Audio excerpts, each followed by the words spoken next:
welcomes dance. We're really wondering what was going on there. Well, Mary Catherine Roper, I want to thank you very much for being with us, staff attorney at the ACLU in Pennsylvania.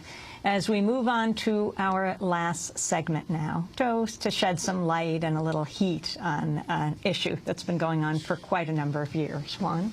Well, 31 years ago, President Jimmy Carter stood on the roof of the White House, flanked by reporters, to make an unusual announcement. He was installing 32 solar panels on the roof of the West Wing. In the year 2000, the solar water heater behind me, which is being dedicated today, will still be here, supplying cheap, efficient energy.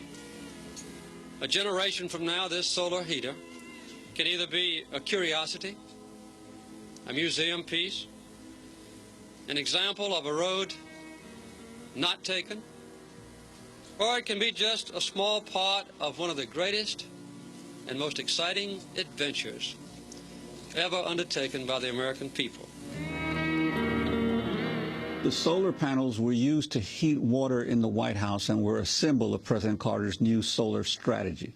But the strategy did not last for long. In 1986, President Ronald Reagan took the solar panels down when the White House roof was being repaired. They were never reinstalled. In 1990, the panels were retrieved from government storage and brought to Unity College in Maine. Well, on Tuesday, a group of students took one of the panels, packed it onto a biodiesel van, and set out on a trip to Washington. They're hoping to convince President Obama to accept the 1979 relic and install a new set of solar panels on the White House roof.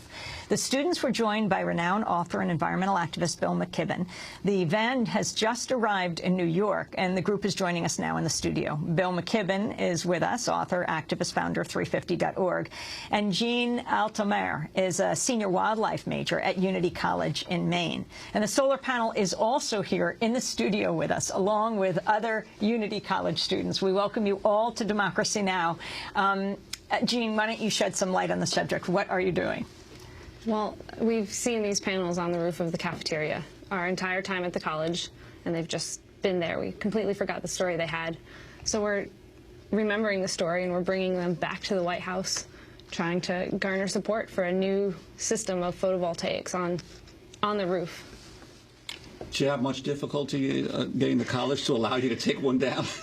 Well, there's 16 on the roof of the cafeteria, and we have more than that in storage. So there were plenty. I don't actually know. This one was removed from the roof, but we actually had Unity kids restore it.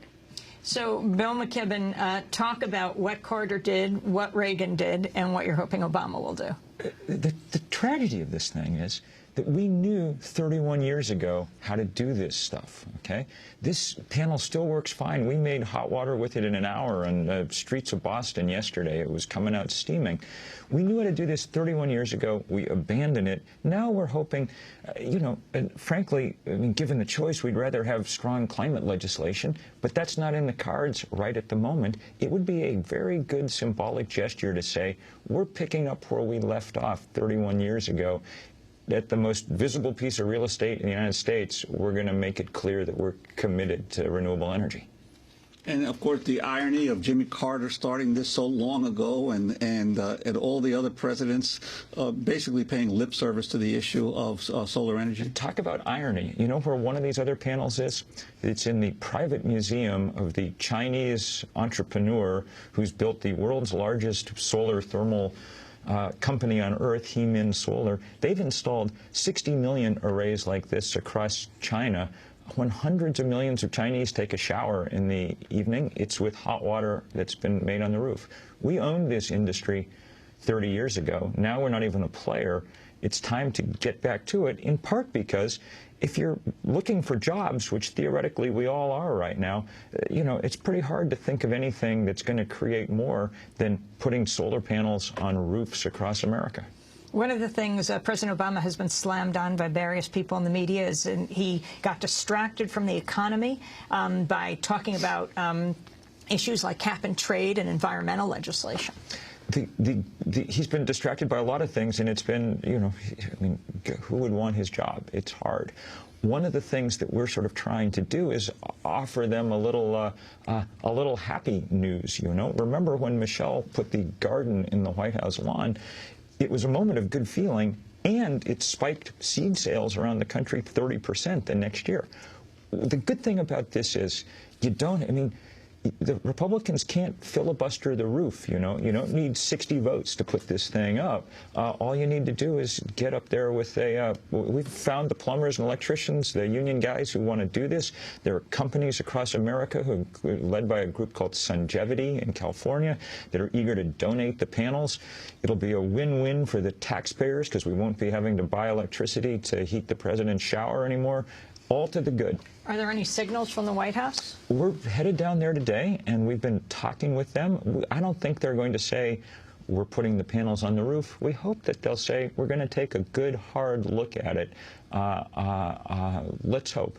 But, of course, the White House can afford to install the panels if they so decide, but many Americans in existing homes might say, hey, for us to bring solar panels onto an old house is a very prohibitively expensive situation right now. That's a very good point, Juan. The good thing about this kind of, one of the points we're trying to make is that this solar hot water technology, the kind of older and less glamorous form of solar as opposed to photovoltaic, it has a terrific payback time. It's cheap and easy to do. It's one of the reasons why it's important to get it up on the White House. But you're right. Look, I mean, what we need is big, large-scale legislation that changes the way we use energy in this country.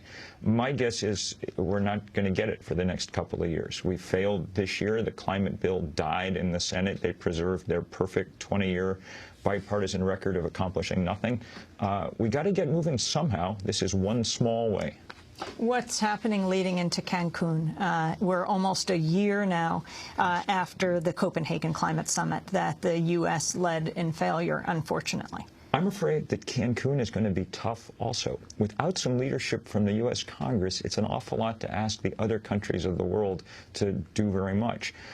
Frankly, what I've been saying is I think the next couple of years in this country and internationally have got to be a time, most of all, for movement building, for building a force strong enough that the next time there's a political opening or that the natural world provides one, that we're able to enact real, tough, meaningful legislation. Jean, what are all these signatures on this solar panel that stands, what, is it about 6, 7 feet tall? Every signature on that is someone who has stopped in, talked to us, heard what we have to say, and then signed, just signifying that they absolutely support this technology, once again, being on the roof of the White House and actually being prevalent as a form of powering America. And what does 350.org stand for? 350 is it's the number of parts per million carbon molecules in the atmosphere that allows for human and all life on Earth to continue as we know it. Currently, we're at 392, so the backwards arrow in the 3 indicates that we definitely need to move that number down, and fairly fast, actually. And when you finish school, what are you hoping to do with yourself? Up until about 2 days ago, I wanted to be a naturalist. I feel maybe I'm going in a different direction now. Which is what? Environmental activism. Well, I want to thank you all for coming in. Good luck on your trip to Washington, D.C. Jean Altamare is a senior wildlife major at Unity College in Maine. Bill McKibben, author, activist, founder of 350.org. And we'll let people know what happens when you hit D.C. That does it for our broadcast. Democracy Now! Is produced by Mike Burke, Sharif Odokadusa, Armata, Angelique Comet, Steve Martinez, Nicole Salazar, Hani Massoud, Robbie Karen, Mike DeFilippo, Miguel Noguera, our engineers. Special thanks to Becca Staley, Julie Crosby, Karen Renucci, Miriam Barnard, Nick Villa, Hugh Grant, Jessel Noor, Vesta Godars, our Kramer crew, John Randolph, Kieran Kirk Meadows, Rakan Penny, Kellan Innocent. I'll be speaking at the Brooklyn Book Festival on Sunday at noon and 5. You can go to our website at democracynow.org to get the latest.